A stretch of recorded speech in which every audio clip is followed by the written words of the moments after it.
Tu crois que poursuivre quelqu'un montre de l'intérêt. En réalité, ça peut tuer l'attraction. Oui, plus tu cours après quelqu'un, plus tu réduis tes chances. Et le pire, ce n'est pas une opinion, c'est de la psychologie. On t'a appris quoi? Si tu l'aimes, montre-le, sois constant, prouve que tu tiens à elle. Ça paraît logique. Mais l'attraction ne fonctionne pas sur la logique, elle fonctionne sur la perception. Et la perception est brutale. Quand tu poursuis trop, tu envoies un message invisible, pas un message romantique, un message biologique. Tu dis sans le vouloir, j'ai plus besoin de toi que tu n'as besoin de moi. Et dans les dynamiques humaines, celui qui a le plus besoin perd le pouvoir. Mais attends, le plus fou arrive maintenant. Pourquoi le cerveau humain réagit-il comme ça? Pourquoi quelqu'un perd de l'intérêt quand tu montres trop d'intérêt? La réponse tient en 3 mécanismes psychologiques, et le troisième va te surprendre. Premier mécanisme, la valeur perçue. En psychologie sociale, la rareté augmente la valeur. Ce qui est disponible en permanence semble moins précieux. Ce qui est difficile à obtenir devient désirable. Si tu es toujours là, toujours disponible, toujours prêt à répondre, ton cerveau pense « si c'était vraiment rare, je ne l'aurais pas si facilement ». Boum, ta valeur baisse. Deuxième mécanisme, la dynamique de pouvoir. Chaque relation a un équilibre invisible, un équilibre entre celui qui investit et celui qui reçoit. Quand l'investissement devient unilatéral, l'équilibre casse, et l'être humain détecte immédiatement les déséquilibres. Si tu poursuis constamment, tu montres que tu es prêt à tout accepter, même moins que ce que tu mérites. Et inconsciemment, le respect diminue. Oui, l'attraction est liée au respect, pas seulement à l'émotion. Mais voici le twist, ce n'est pas le fait d'aimer qui pose problème, c'est le fait de courir. Il y a une différence énorme entre désirer et dépendre.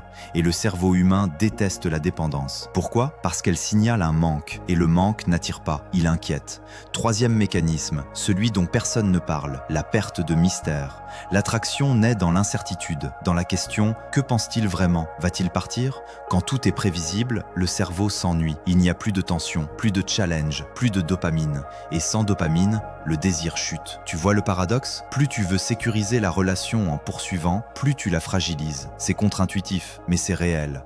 Maintenant, imagine 2 hommes. Le premier envoie 3 messages sans réponse. Le second attend. Il vit sa vie. Il n'insiste pas. Qui paraît plus stable? Qui semble plus en contrôle? Qui déclenche plus de curiosité? Tu connais déjà la réponse. Et attention, ne confonds pas détachement avec indifférence. Le détachement sain dit « je te choisis ». La poursuite excessive dit « j'ai besoin de toi ». Ce sont 2 énergies différentes et les humains sentent l'énergie, avant même les mots. La vraie attraction vient de la complétude, pas du manque. Quand tu poursuis, tu cherches à combler un vide. Quand tu choisis sans courir, tu partages une plénitude. Et ça change tout. Mais voici la partie la plus difficile.